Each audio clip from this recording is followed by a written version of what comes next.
Bismillah walhamdulillah wassalatu wassalamu ala rasulillah Sayyidina Muhammad bin Abdullah wa ala alihi wa sahbihi wa man walah wa la hawla wa la quwwata illa billah.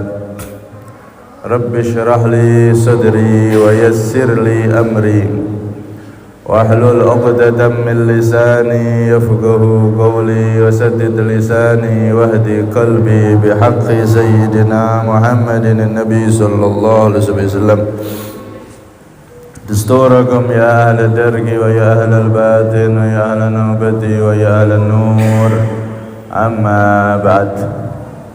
Jamaah semuanya yang dirahmati oleh Allah Subhanahu wa taala, alhamdulillah Allah Subhanahu wa ta'ala mentakdir dan mengizinkan kita semua untuk kembali hadir di rutinan malam Senin ini untuk sama-sama kita i'tikaf mempelajari ilmu warisan Nabi sallallahu alaihi wasallam. Semoga duduknya kita di sini membuahkan duduknya kita di sana bersama Rasulullah SAW di surganya Allah Subhanahu wa ta'ala, dan semoga kita semua diberi umur panjang, sehat walafiat, terkabul segala hajat, setelah itu diberi kesempurnaan husnul khatimah, amin Allahumma amin.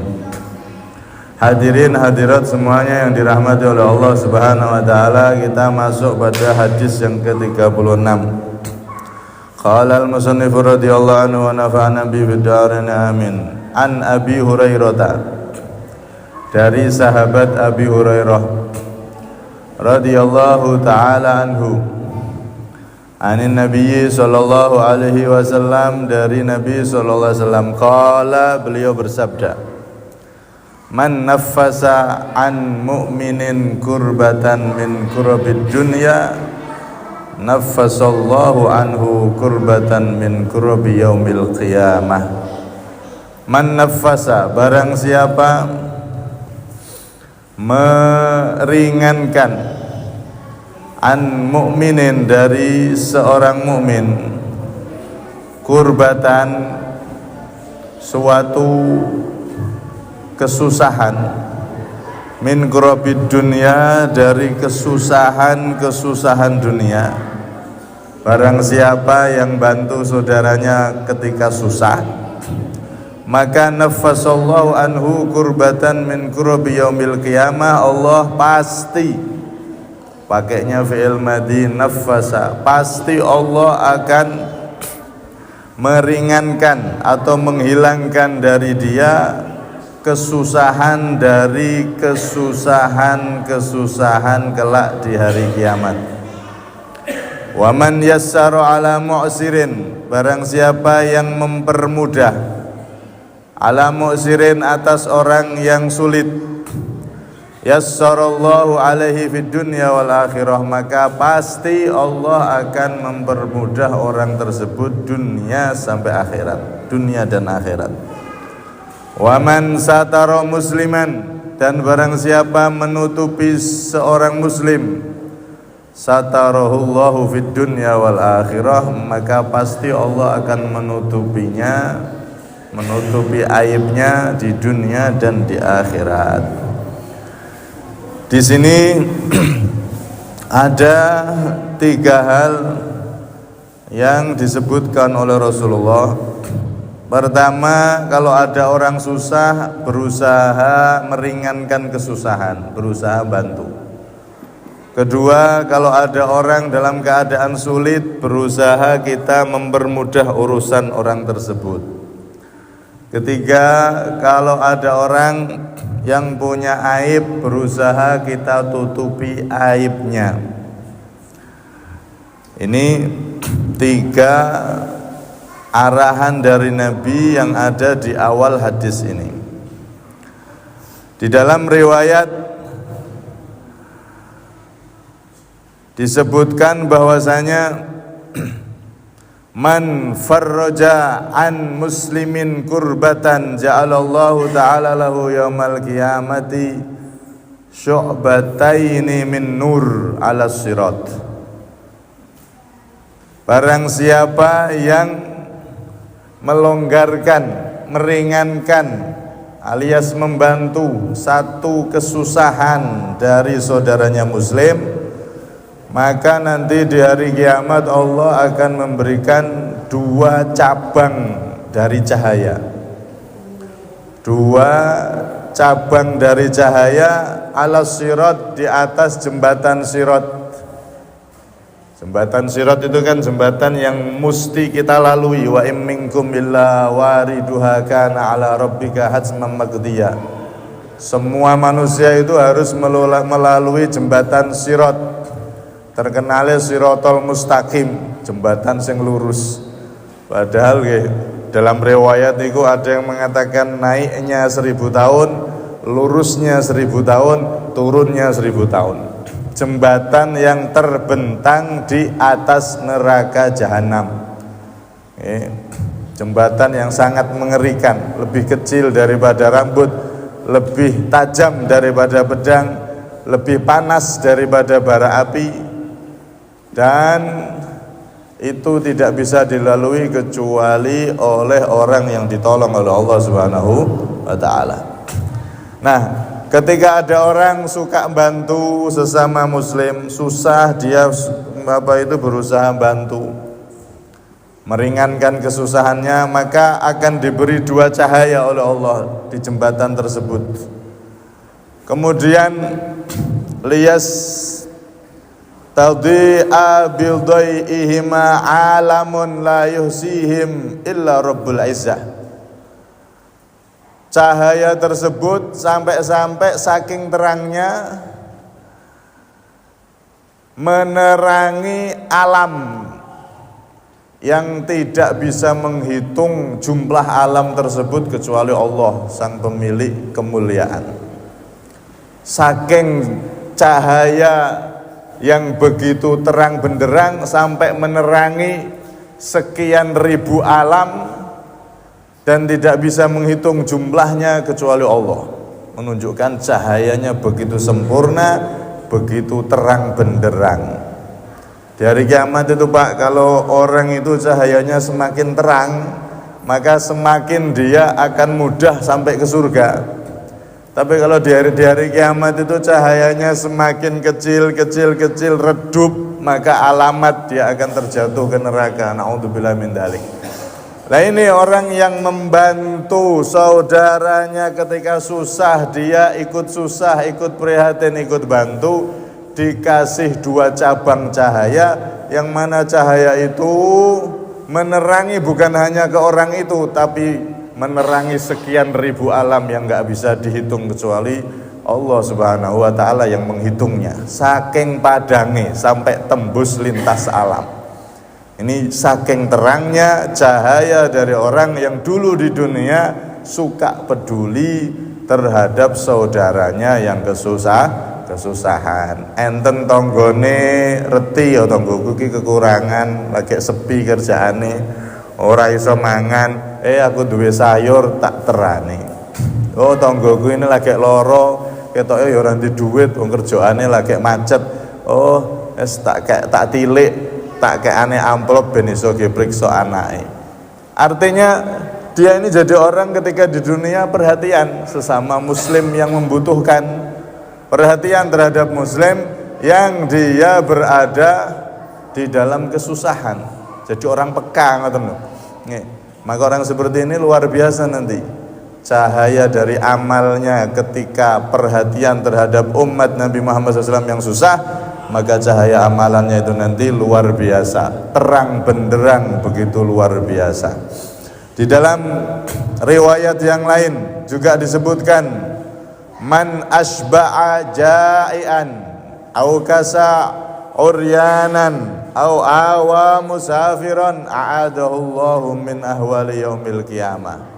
Barang siapa yang memberi makan sampai kenyang orang yang lapar, memberi pakaian orang yang gak punya pakaian, memberi tempat orang yang musafir atau orang yang mengungsi gak punya tempat, maka di hari kiamat nanti pasti Allah akan menyelamatkan dia dari segala macam huru-hara yang menakutkan kelak di hari kiamat. Dia jadi orang yang tenang dalam perlindungan Allah Subhanahu wa ta'ala. Saat manusia-manusia susah cari pertolongan, yauma yafirul mar'u min akhihi, manusia saling lari dari saudaranya, lupa dari ibunya, lupa dari ayahnya, lupa dari anaknya, lupa. Nanti dari kiamat itu kan ada fase, ada satu tempat di mana manusia nggak ingat siapa-siapa kecuali dirinya sendiri, saking takutnya. Di antaranya mahsyar. Ketika di mahsyar itu manusia udah nggak ingat mana ayahnya, mana ibunya, mana kakaknya, adiknya, istrinya, anaknya, nggak ingat semua. Ketika di mahsyar itu saking menakutkannya mahsyar, panasnya mahsyar, dan begitu luar biasa ketakutan di situ sampai tiang niku mboten iling sapa-sapa, blank, sing dieling-eling nafsi selamat awakku, selamat awakku. Nanti baru ketika selesai di mahsyar, di tempat yang lain, digiring ke tempat yang lain, baru orang itu bisa ingat anaknya, anak bisa ingat ayahnya. Tapi ketika di mahsyar tidak ada yang ingat kecuali dirinya masing-masing, saking menakutkannya mahsyar tersebut. Nah, orang yang di dunia dia memberi makan yang lapar, memberi pakaian yang tidak punya pakaian, memberi tempat orang yang nggak punya tempat, artinya perhatian, maka di hari kiamat aman dari semua ketakutan. Min ahwali yaumil qiyamah, dijamin oleh Rasulullah aman dari semua huru-hara dan ketakutan yang mencekam kelak di hari kiamat. Karena dulu dia di dunia menghibur dan membantu umat Nabi Muhammad yang sedang membutuhkan makan, pakaian, dan seterusnya. Begitu juga di dalam riwayat yang lain, Nabi SAW beliau juga bersabda, man qada li akhihil muslim hajatan fid dunya qadallahu lahu sab'ina hajatan min hawaijil akhirah adnahal maghfirah. Barang siapa yang bantu satu kebutuhan dari saudaranya muslim, anak wong muslim kepepet butuh bantuan, jenengan bantu sekali aja, maka nanti di hari kiamat sampean akan dibantu oleh Allah 70 kali. Sekali bantu orang muslim di dunia, nanti di akhirat sampean berhak dapat bantuan Allah 70 kali. Hajat-hajat, kebutuhan pengen dibantu kelak di akhirat, dibantu oleh Allah sampai 70 bantuan per satu bantuan yang kita berikan di dunia ini terhadap saudara muslim kita. Adnahal maghfirah, minimal Allah kasih maghfirah, ampunan. Kalau sudah orang itu di akhirat dapat ampunan, ya selesai, enak sudah. Kedepannya akan mudah. Orang kalau di akhirat sudah dapat ampunan Allah, maka jalan menuju surga semakin mudah. Ini minimal dikasih ampunan oleh Allah atas semua dosa-dosanya. Itu balasan dari Allah untuk orang yang suka bantu terhadap sesama yang membutuhkan. Nah, karena itu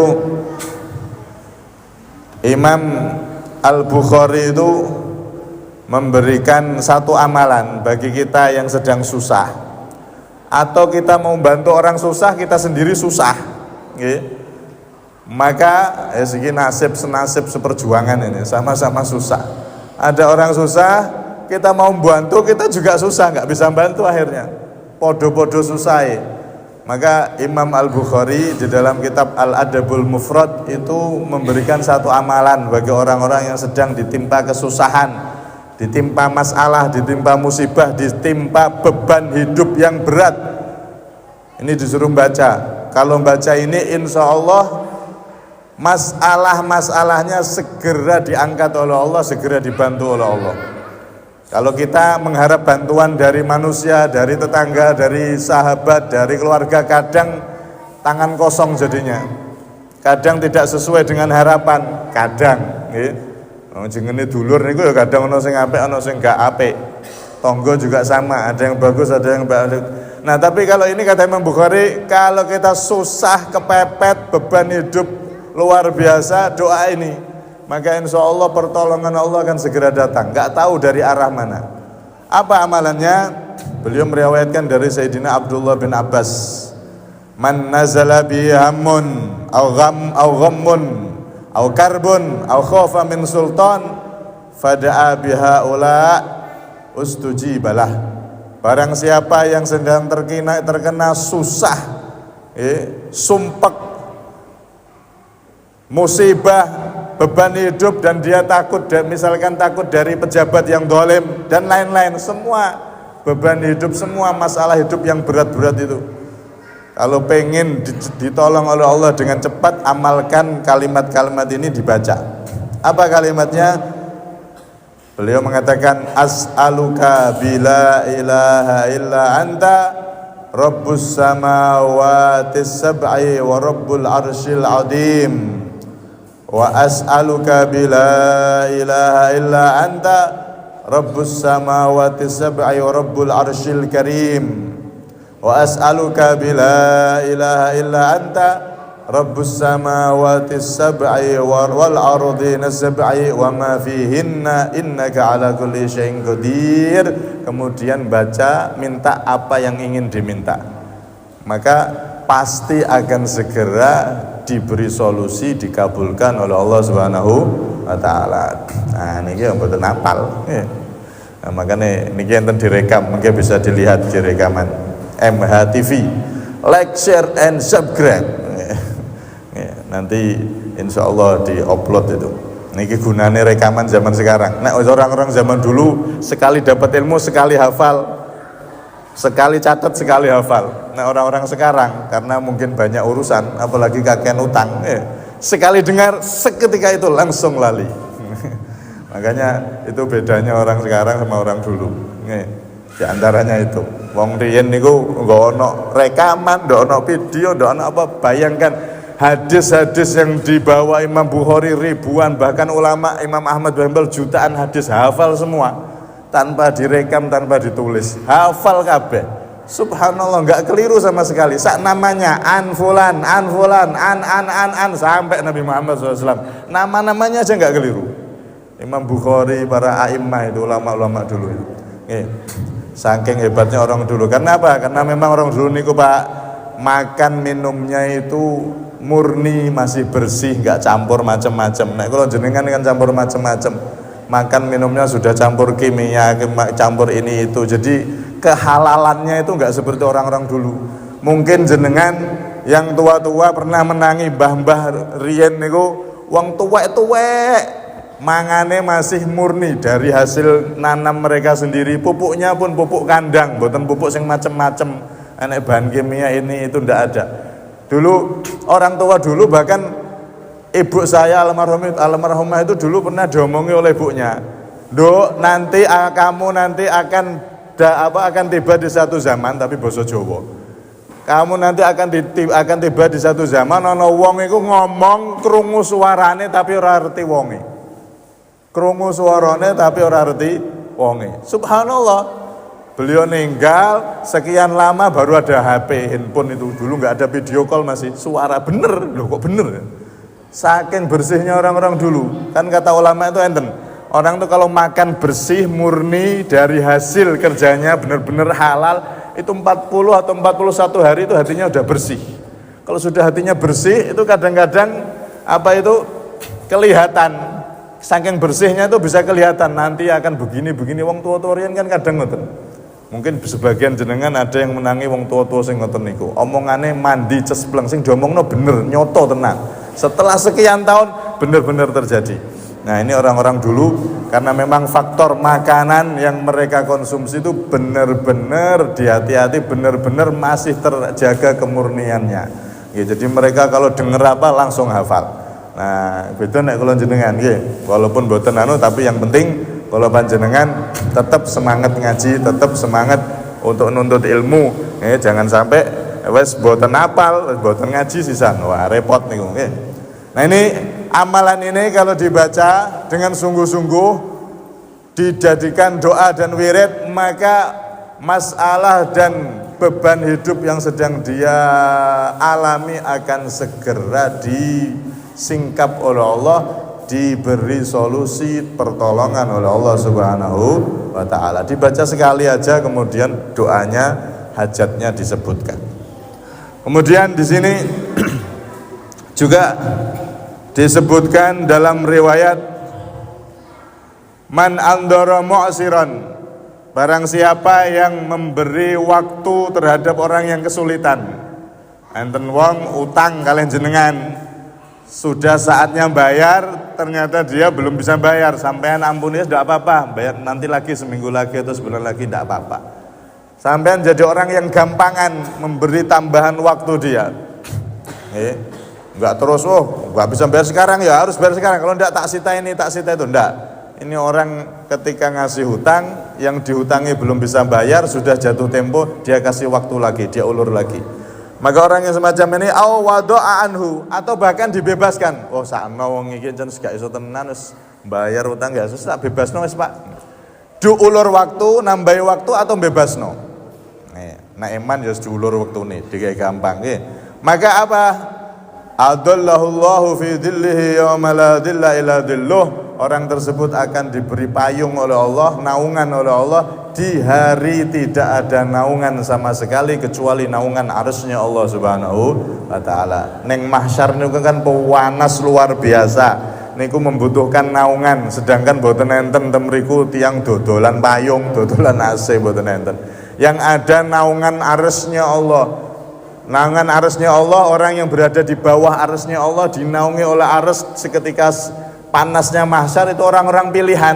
Nah, di antara orang-orang pilihan itu orang yang mempermudah ketika saudaranya sedang kesulitan, bayar utang, ada urusan ini, urusan itu, dia permudah urusan dengan saudaranya muslim. Kalau memang belum mampu bayar utang, ya ditambah waktu untuk bayar, ya, diulur waktunya dan seterusnya. Intinya kalau dia punya masalah sama siapapun gampangan, maka orang seperti ini nanti di hari kiamat termasuk orang istimewa ketika semua orang kepanasan, dia ditaruh di bawah arsy di ruangan tunggu, kalau bahasa sekarang VVIP, di ruangan tunggu.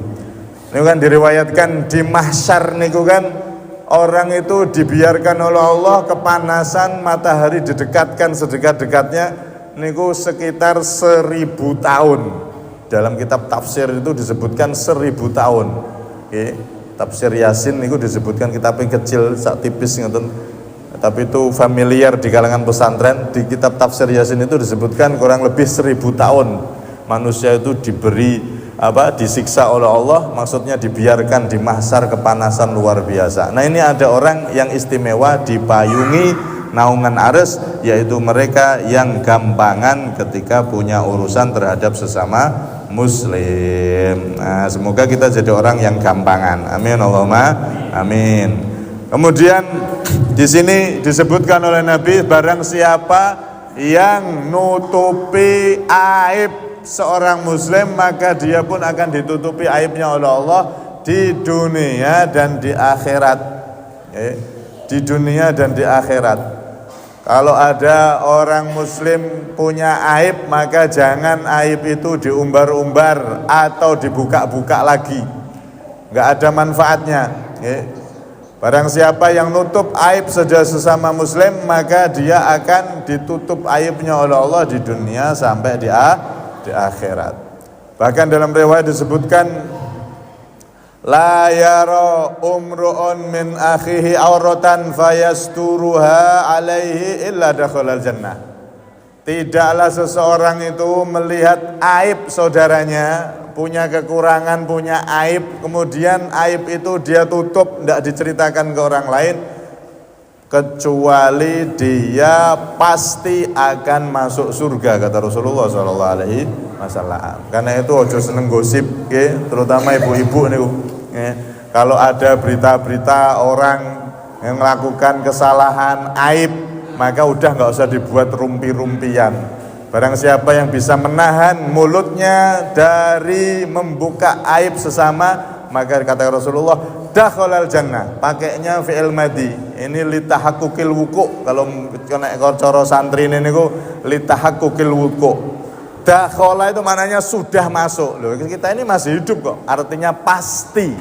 Kalau ada fi'il madi kok dipakai dalam hadis, maka itu menunjukkan tahaqqukil wuku', berarti benar-benar pasti, dipastikan dia akan masuk surga dimasukkan surga oleh Allah Subhanahu wa taala. Bahkan dia akan kasahullahu min khadiril jannah. Dalam riwayat lain, kalau ada orang yang seperti itu, maka dia akan diberi pakaian hijau dari surga. Pakaian surga yang warna hijau itu termasuk pakaian yang kelas tinggi. Pakaian terbaik di surga itu warna-warna yang hijau. Itu termasuk kelasnya kelas tinggi. Pakaian-pakaian yang grade-nya itu grade tinggi.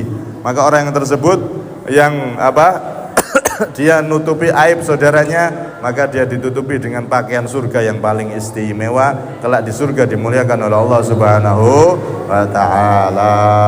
Ada satu kisah penutup, ya. Ada satu kisah seorang soleh mimpi ketemu Rasulullah. Dalam mimpi itu Nabi ngomong sama orang soleh tersebut, ya fulan kum min manamika fasafir ila baldadi kadza. Mimpi orang soleh itu kan, kata Rasulullah kan, idak tarubaz zaman lam takat ru'yar rujuli takdib, kama qala Nabi SAW. Kalau sudah akhir zaman, maka mimpi orang soleh itu adalah mubasyirat, kabar gembira dari Allah Subhanahu wa ta'ala. Nek wonge soleh, ahli ibadah, hatinya bersih, mimpi, maka itu adalah kabar gembira dari Allah Subhanahu wa ta'ala. Orang ini mimpi ketemu Nabi. Nabi memerintahkan dia, wahai fulan, bangun engkau dari tidurmu. Setelah engkau bangun tidur nanti, kamu pergilah ke daerah ini. Ditunjuk sama Nabi. Fas'al biha an fulan al-mi'dawi. Kalau kamu sudah sampai ke sana, maka tanya fulan al-mi'dawi. Tanya, oh namanya ini, fulan al-mi'dawi itu rumahnya di mana? Kalau sudah ketemu, fa'akri'hu minnis salam, sampaikan salamku untuk dia. Wa qullahu, dan katakan kepada dia, dalam mimpi ini Nabi ngomong, anta rafiqu Rasulillah sallallahu alaihi wasallam fil jannah. Engkau wahai fulan al-mi'dawi akan jadi pendamping orang yang bersama Rasulullah kelak di surga. Rafiq itu bertetangga, dekat dengan Nabi Muhammad sallallahu alaihi wasallam di surga. Subhanallah. Nabi titip salam dan titip kabar gembira bahwasanya orang tersebut kelak akan menjadi pendamping Nabi di surga. Maka ketika dia bangun, dia cari alamat yang telah ditunjuk oleh Nabi tadi. Dia tanya fulan al-mi'dawi, mana rumahnya, benar ada, ya. Maka saat itu ketika ketemu disampaikan salamnya Nabi, saya mimpi Nabi Muhammad salam kepada engkau dan kabar gembira untukmu, engkau akan menjadi rafiqu Rasulillah, jadi pendampingnya Rasulullah, orang yang bertetangga nanti kelak di surga bersama Rasulullah. Disampaikan. Setelah itu beliau tanya, aku pengen seperti kamu, amalanmu itu apa? Amalanmu itu apa wahai fulan al-mi'dawi? Bocorkan kepadaku, aku yo pengen ning surga sok iso bareng Kanjeng Nabi. Orang-orang soleh itu kan kalau masuk surga bukan hanya pengen sekedar masuk, tapi masuk surga yang sedekat-dekatnya dengan Rasulullah. Nah iso mlebu surga paling cedak sama Nabi. Itu cita-cita mereka. Nah kalau jenengan yang penting mlebu surga, alhamdulillah. Tapi nah, orang-orang soleh mereka tidak puas kalau sekedar masuk surga, tapi pengen masuk surga yang paling dekat dengan Nabi Muhammad SAW. Ayo bocorkan aku ya pengen seperti kamu, jadi tetangganya Nabi. Maka diceritakan oleh orang tersebut, aku ini dulu ketika menikah, aku menikahi seorang wanita. Setelah aku malam pertama kumpul sama istriku tersebut, ternyata di malam itu dia dalam keadaan mengandung besar. Karena gaun yang besar sehingga tidak ada yang tahu kalau dia itu hamil. Pas malam pertama itu akhirnya dia lahiran. Malam pertama baru digauli sekali langsung metu bayi, kaget ya loh. Wah ini berarti wes isi. Tapi subhanallah si laki-laki ini nutupi aib istrinya, nggak ada yang tahu. Apa tindakannya? Diambil ini bayi, kemudian istrinya suruh tenang ya, kamu tenang di sini. Nggak akan ada yang tahu rahasiamu kecuali aku. Tak tutupi. Kamu tenang, bayimu tak bawa dulu. dibawa ke masjid. Dikasih gendongan, dikasih wadah gitu, dibawa ke masjid, ditaruh di masjid. Kemudian dia sembunyi, nunggu orang-orang ketika subuh nih malam-malam, nunggu orang-orang datang. Ketika mau subuh banyak orang datang, akhirnya rame di masjid. Loh, ini bayinya siapa? Bayinya siapa? Dia pura-pura. Loh, iya ya mana? Wes tak ambil aja. Tak ambil untuk jadi anak angkatku aja. Oh, ya wes, saat itu wes banyak yang pengen. Ini tak ambil aja buat anak angkat saya. Enggak, saya aja. Dia ngotot, diambil buat saya aja. Akhirnya apa yang terjadi? Bayi ini kembali ke istrinya, yaitu ke ibunya dengan terhormat. Diambil sebagai anak angkat sampai dirawat sampai besar, tidak ada orang tahu kalau bayi itu hasil zina. Dan dia tutupi aib istrinya itu. Subhanallah, gara-gara itu Rasulullah seneng sampai ada orang soleh diutus datang ke dia nyampaikan salamnya Nabi SAW. Nutupi aib seorang muslimah yang padahal itu wah, kalau jenengan paling wis gue eger, wah. Mosok lagi sekali langsung metu bayu, wes viral langsung, ndak karu-karuan wes. Tapi lihat ini bagaimana pemuda ini, subhanallah, begitu luar biasa nutupi aib, sampai punya trik seperti itu, dibawa ke masjid, pura-pura nemu, dikembalikan ke istrinya, dirawat bareng, jadi seolah-olah orang-orang semuanya tahu itu anak angkat, bukan anak zina. Subhanallah. Oke. Saking nutupi aib sesama muslim, ditutupi benar-benar sampai Nabi seneng. Dan sampai Nabi kirim salam dan dia dapat kabar gembira dari orang soleh, mimpinya tadi itu akan menjadi rofiqu Rasulillah, orang yang kelak berkumpul jejer bareng bersanding dengan Nabi Muhammad SAW. Makanya ini pelajaran untuk kita, okay? Jangan kita itu suka kompor, okay? Kayak kompor gas, okay? Tapi berusahalah kita jadi orang yang bisa nahan mulut kita ketika kita lihat aib sesama muslim, maka tutupi. Dia itu sudah malu dengan aibnya, dia sudah malu dengan dosanya. Ada apa kita tambah malu? Ada apa kita malah menambah malu dia? Kayak ini wow, zina kan wes izin bener-bener sudah malu, bahkan mungkin dia sudah nyesel.